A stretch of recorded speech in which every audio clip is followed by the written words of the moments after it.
yeah, so have you learned how to deal with your trauma? I think I have. In that, I've learned to speak up more, especially for things that I don't like. And if I feel like those things are not what I'm looking for, I tend to say them out long before they lead into something else.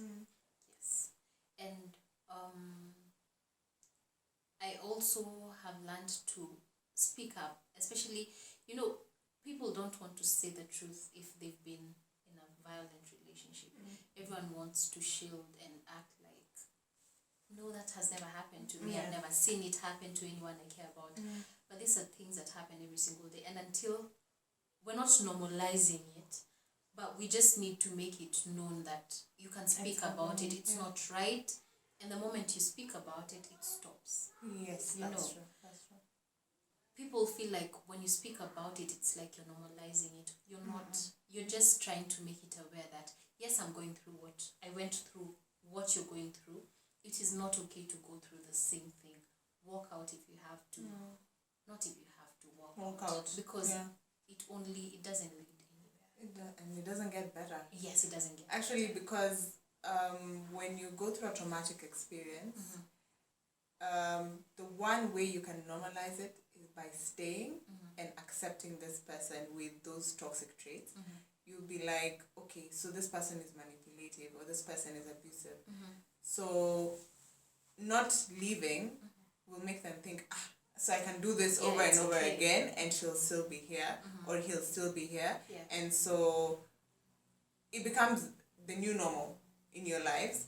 You marry this person or get married to this person and those traits, that toxic trait multiplies.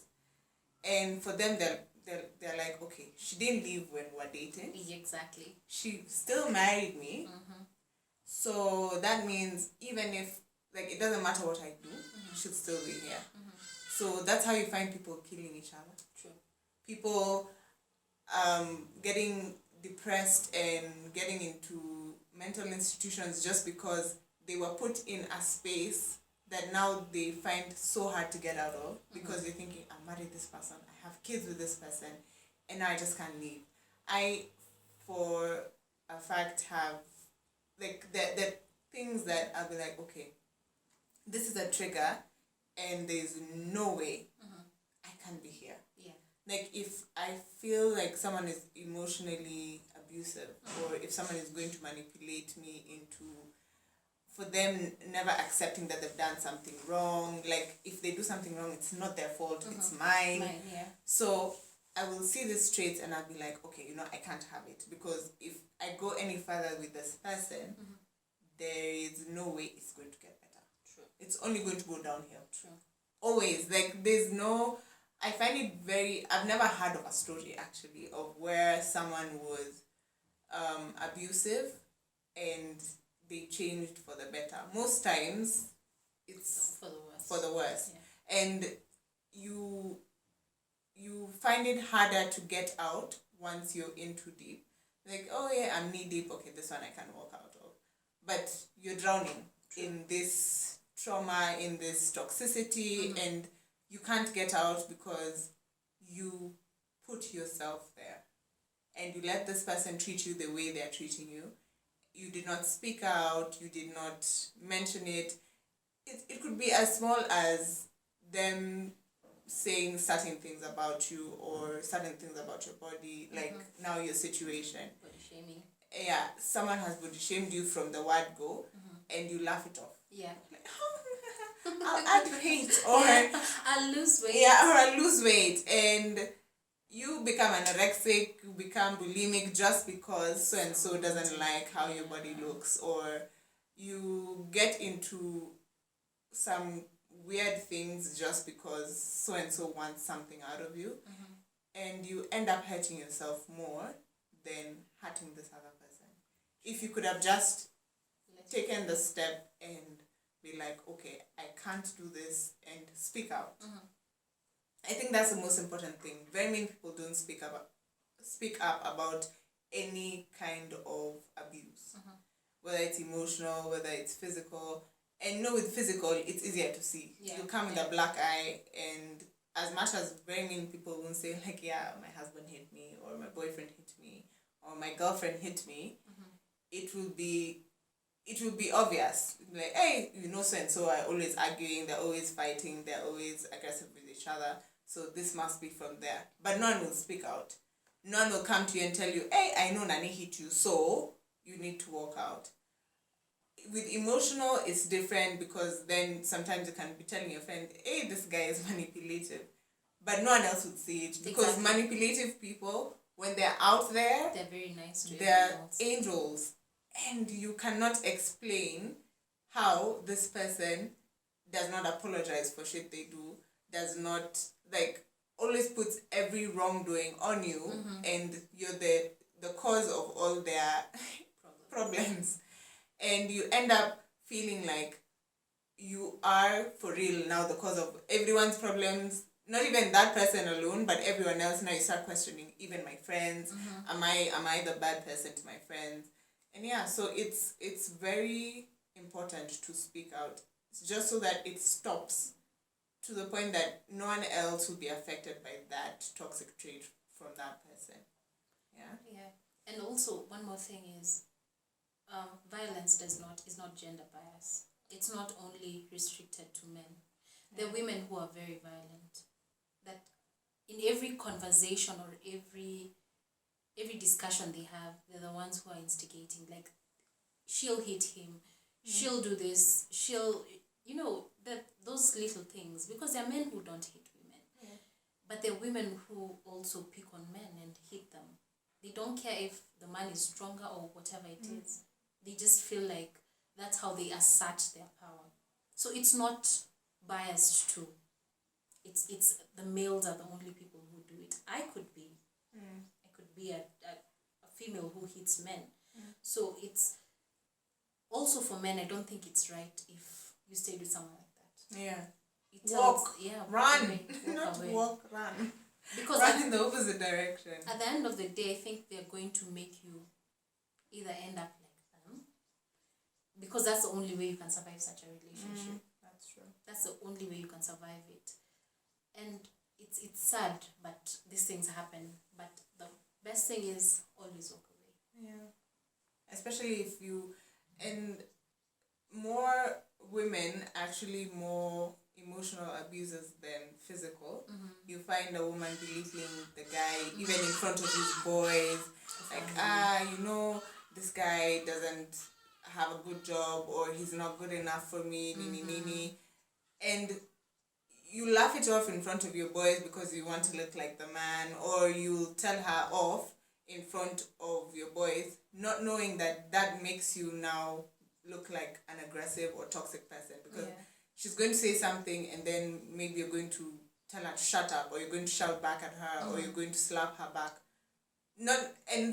Maybe that's not who you are, but because that's the person she's making you be. Yeah. So find it easier to walk out of situations that are not good for you, that are not healthy for you. I mean, we're in this life for a short time. I mean, you're not going to be here forever. Live your life in a way that when you look back at certain situations that you've been in, you will be proud of yourself for walking out of them.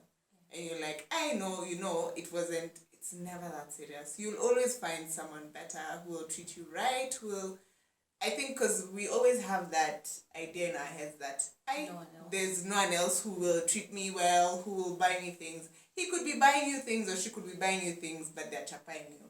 True. And you can't get out of it, and you're thinking, hey, will I get someone else who will treat me nicely the way this person treats me? The fact that they're chapaing you means that they're not treating you nicely. So yes, you will definitely get someone else. And it doesn't have to be about now all those like material things. It doesn't have to be. Just make sure you have peace of mind in a relationship. If you do not have peace of mind, if you're not genuinely happy, it's not going to work. Walk out. Run. I cannot stress that enough. Because then you'll be in a situation where you're dying inside, but because, oh, you want to look good in front of your family, in front of your friends, in front of even this guy or girl you're dating, then you're trying to save face, so you're just there, but you become a shell of yourself because you've now just ended up inside it's a hole, Yeah. but outside you're trying to put up this face of, oh, I'm happy, oh, I have a man, not even, you just have someone, you have a companion, and you can go to an event and be like, oh yeah, that's my boyfriend, but he's probably slept with the person you're introducing. You're introducing him to him, like, oh yeah, oh my so gosh. this is my friend so and so, and your boy in his head is like, this chick, see, she was in my house. She was in my house, Josie. Oh my god. So please be very careful who you expose yourself to. And I mean, now we're not even talking in the sense of single parents or just as a person. Generally. Who you expose your heart to, your mind to is so important. Your soul too. Yeah, because then those are things you can't get back. Because it's time spent with this person, time wasted with this person that you can never get back. You look back and you'll be like, what? Okay, is it that I made these mistakes? And it's good that if you make these mistakes, you learn from them. Not that now you make the mistakes and stay in them. It's very important to get out. Now that you have said something about toxic traits, we rarely talk about female toxicity. We're always saying, oh, this guy is abusive, this girl is like this, nah. But we don't realize that actually these days, there's something I read somewhere how they're saying there are more abusive females, and especially emotionally, but there are more abusive females in this day and age than men. That I'll agree with. That I totally agree with. And in the context of friendships, look at the friends you've had and the friends you've lost and the things said between you and those friends. Yeah. There are people I've had as friends in my life, and they've been so toxic, but also so generous to me. So it's like it either balances it out or the generosity covers up the toxicity. Yes. But over time, I've learned to speak up. Like, nope, you won't say that to me. And if you feel that way about me, it's better that we're no longer friends, But I feel like women in general, we use our words to hurt people. That's true. We have so many toxic traits. We use our words most especially. And you'll find that even as parents, women tend to use very hurtful words to their children compared to men, And what we don't get is, if I bruise you physically, 2-3 days, that will be gone. But if I say something and it sticks to your mind, it'll be there forever. If I told you, Lisa, you probably won't amount to anything, We've seen people go to therapy for things that they were told 20 years ago, That's true. And in the African culture, who goes for therapy, baby? You man up and you move on with your life. But that's not true.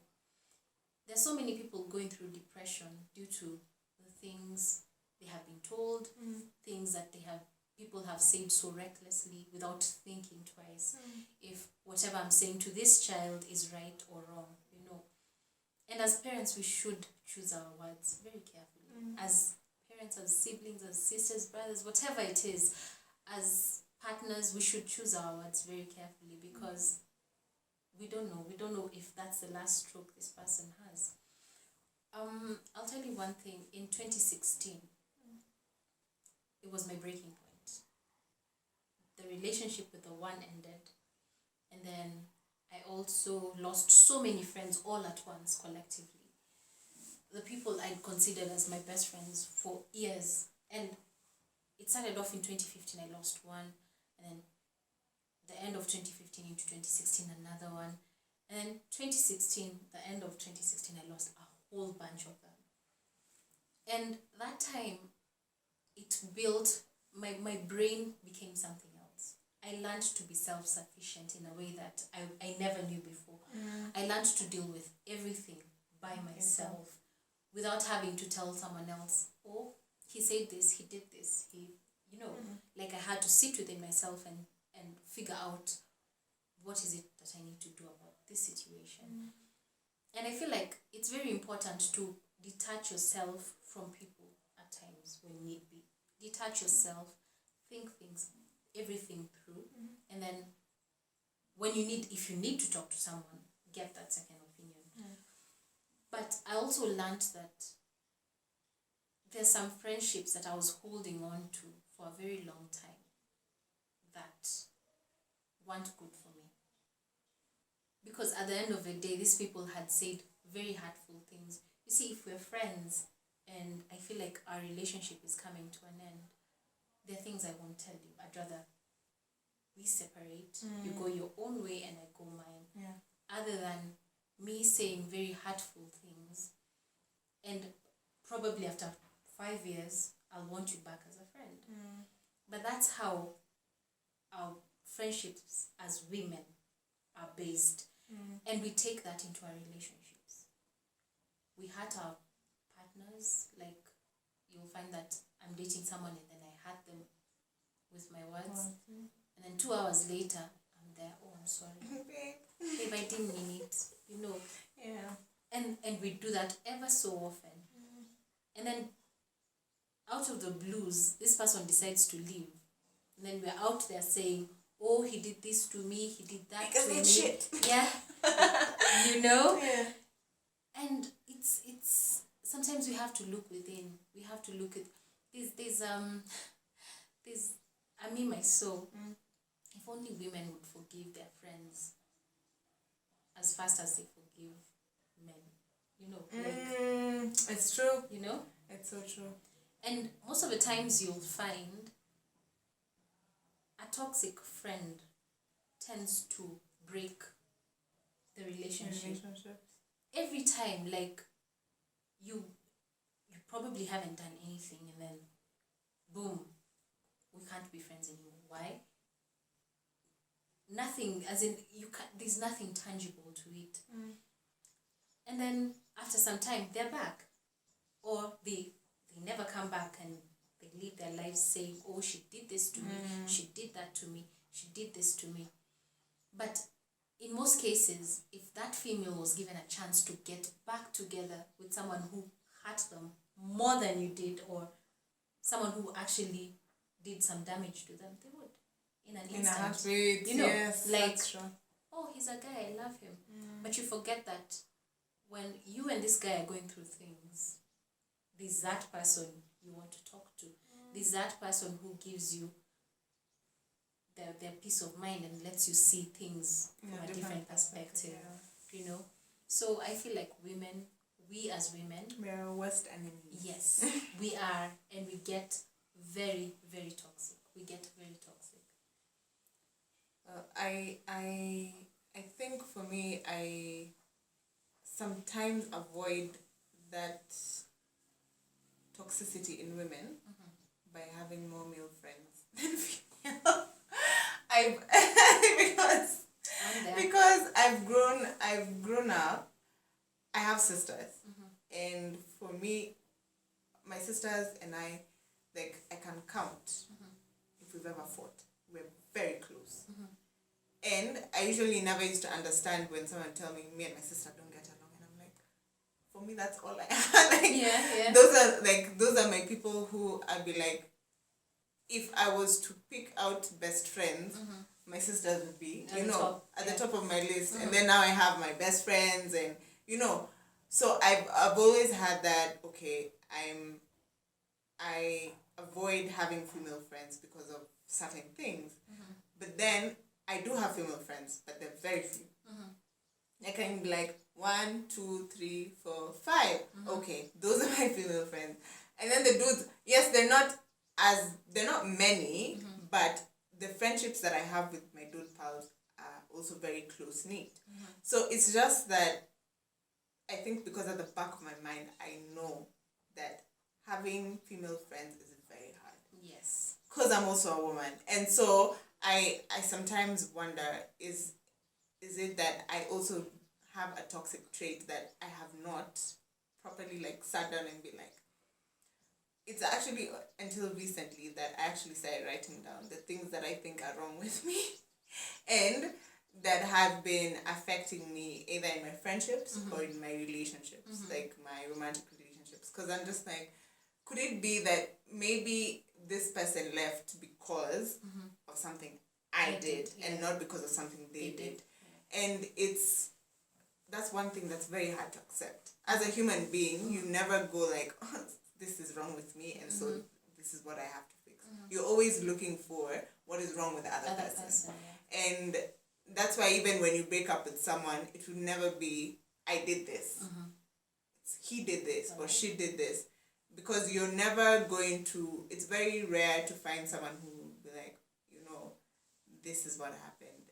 It's actually, recently I met someone, we were talking, and he was like, yeah, this is what happened in the relationship, and yeah, she did this, but I was a toxic person. And I was like, wow. And like he actually, yeah. He accepted that. He accepted it. He was like, yeah, I was a toxic person. I don't know if it was just to get me in his good books. To be like, oh, he's different. It could be. It could be. But the fact that he actually says like, yeah, I can't blame her fully because I also had a part to play in us breaking up. I was like, wow. Yeah.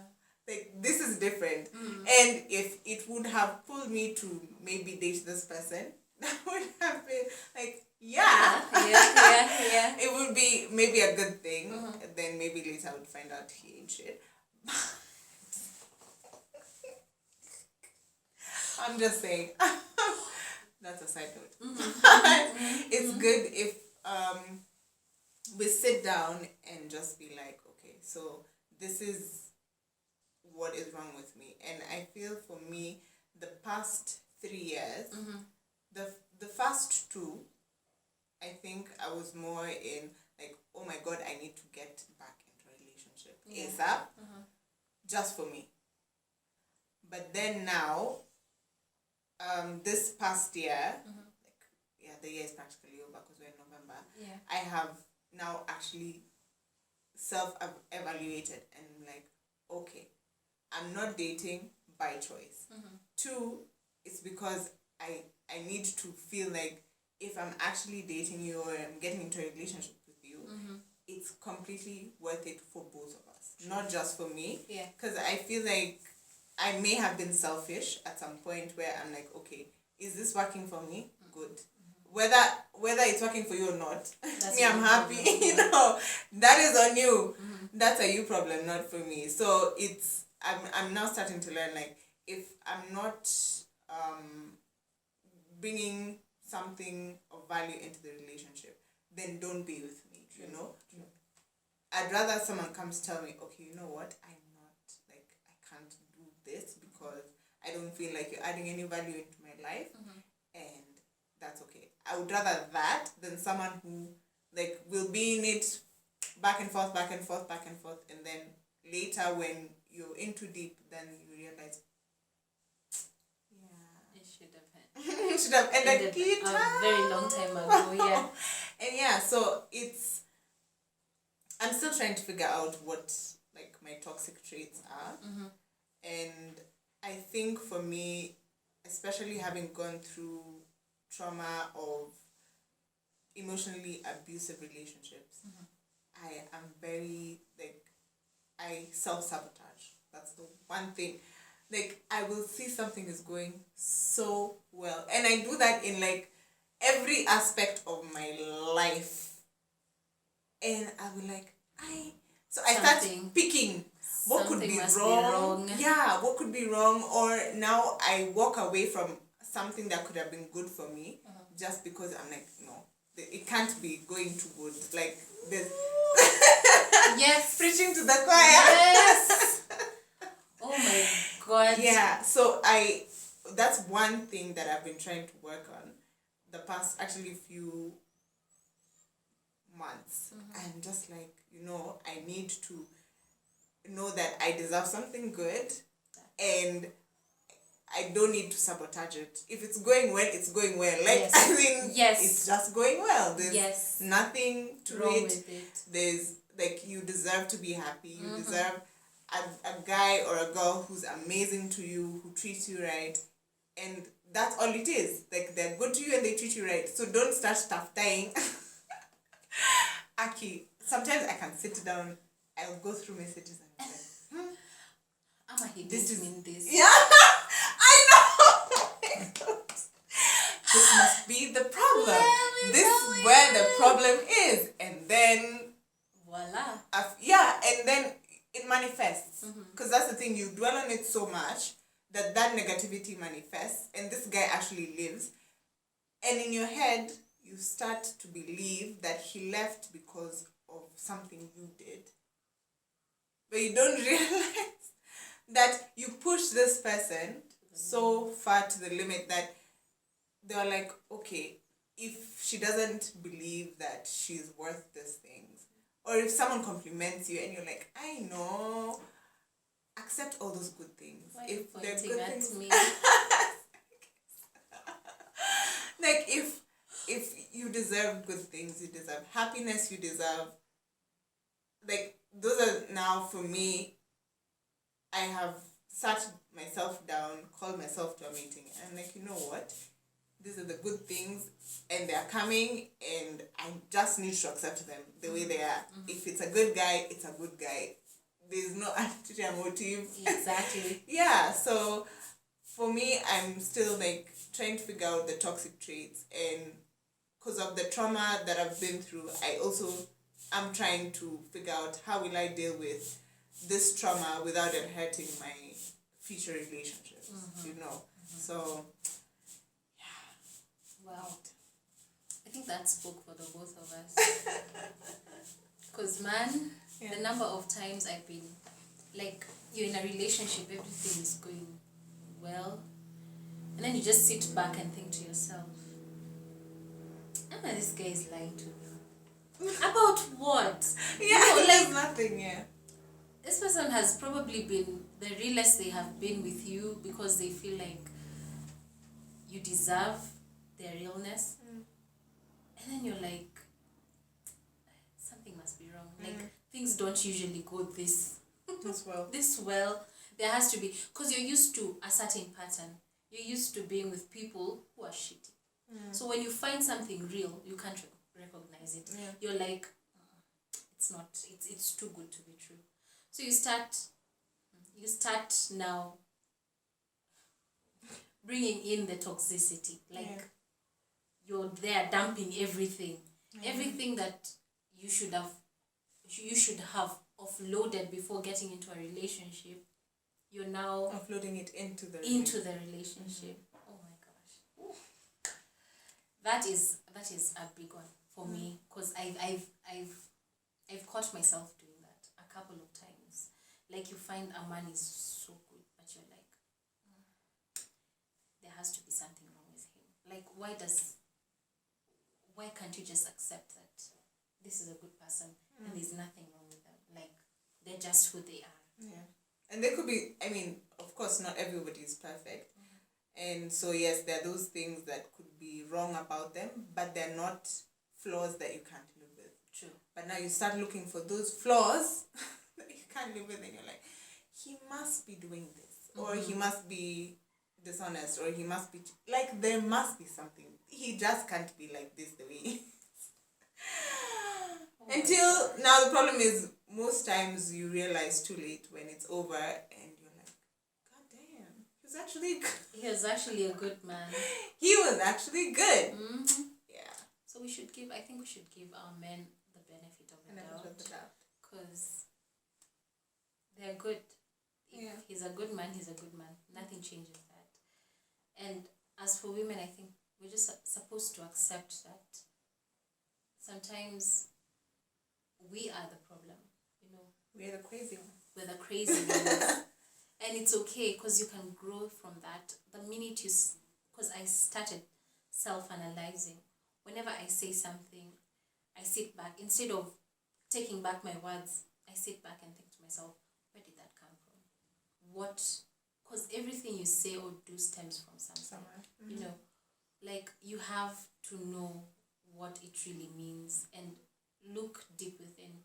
Like, did I really mean it? If I did, why did I have to be that mean? You know, because I've noticed, especially a group of women we tend to be, if we're a group, we tend to be very mean. You know, so you should pick out your emotions and how you say your words. And I just think it's a very important thing to self-analyze and know what triggers you to doing certain things. Like now, for instance, I also noticed that the things that stem from my childhood and the things I fear from my childhood that act as a hindrance to me finding whatever it is that I want to find in life. And for me, the biggest thing is rejection. If I feel rejected, I feel like that's going to be the end of me. If someone tells me no, I don't want that, I don't want you, I don't want, I tend to crumble, you know. So once you know that that is what ails you, I think it's better to find a way to solve it slowly and come to a point where you're comfortable in whatever it is. That is true. Okay, so we've said a lot. We've really talked, and as always, like I always say, I hope in all our mumbling and our talking and our everything that someone has gotten something of importance out of it, and that will help you either get out of a toxic relationship or will help you in your dating life as a single mom or just as a single human being, or will help you sit down and analyze your life and figure out what your toxic traits are and be like, okay, you know what? Call yourself out on your own bullshit. Yeah. So is there anything you would like to add on to finish our whole topic? Not really, but just don't settle. Don't settle until you find what feels right. Because there's always someone for everyone. And if you don't find someone, just enjoy life. It doesn't have to be alone. It's true. It's you need to be okay in your space. You need to be okay, not lonely, but you need to be okay with being alone. And it's something that we don't talk about. Like you're always pushing people to date. You're always pushing people to be with someone, but you don't realize that if someone is not ready, they'll never be ready. If they're not ready at that point, they will not settle. If they're not in the mental space of wanting to have a baby or wanting to date, they will not do it. And you pushing them or pushing yourself, if that is you now, pushing yourself to be that person takes a toll on you, messes up with your mental health, and just does a number on you. So you're better off just taking it a day at a time. If you're single now, doesn't mean you'll be single forever. Doesn't mean that you won't find that person who makes you happy, who enriches your happiness. No, it just means that it's not now, but it will eventually happen. And if it doesn't happen, you need to be okay with that, just the way you're saying. Yeah. So I just say thank you. You're welcome. Thank you so much for coming and for gracing the space. And I'm hoping we'll have more topics to sit down and talk about. I feel like we've not even gone in depth on any of them. We've just given our 2 cents, in a nutshell. Yeah. But yeah, I know it's a long video. And thank you for having me. I've enjoyed my time. Yeah. Alright, so having said all that, thank you so much for watching. I will leave previous videos below. Make sure you watch all of them. Like, even if you don't watch them once, watch them like 10, 20 times. go ahead.